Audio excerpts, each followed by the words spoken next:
दोस्तों, आज जो लड़ाई ईरान और इजराइल और अमेरिका के बीच चल रही है, उसकी शुरुआत 1979 में हो गई थी, जब ईरान में एक ऐसा रिवॉल्यूशन आया 1979 में, जिसने मिडिल ईस्ट की पूरी पॉलिटिक्स को चेंज कर दिया। एक वेस्टर्न स्टाइल मॉडर्नाइजेशन हो रही थी, अचानक वहाँ इस्लामिक रिपब्लिक बन गया।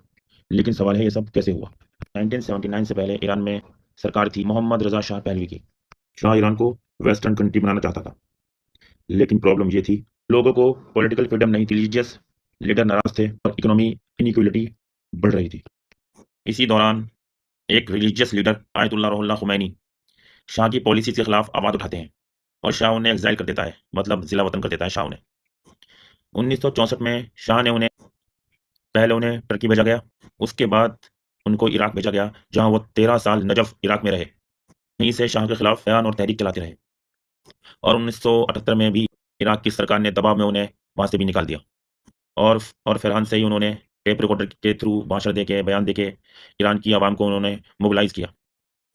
खुमैनी फ्रांस से भाषण देते रहे और ईरान की पब्लिक धीरे धीरे उनके साथ खड़ी हो गई।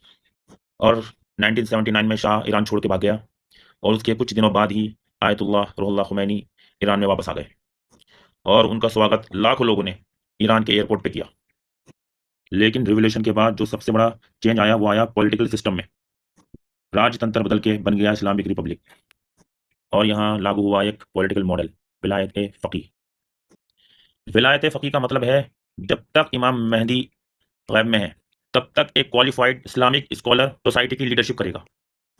इसीलिए ईरान में सुप्रीम लीडर सबसे पावरफुल पोजीशन है।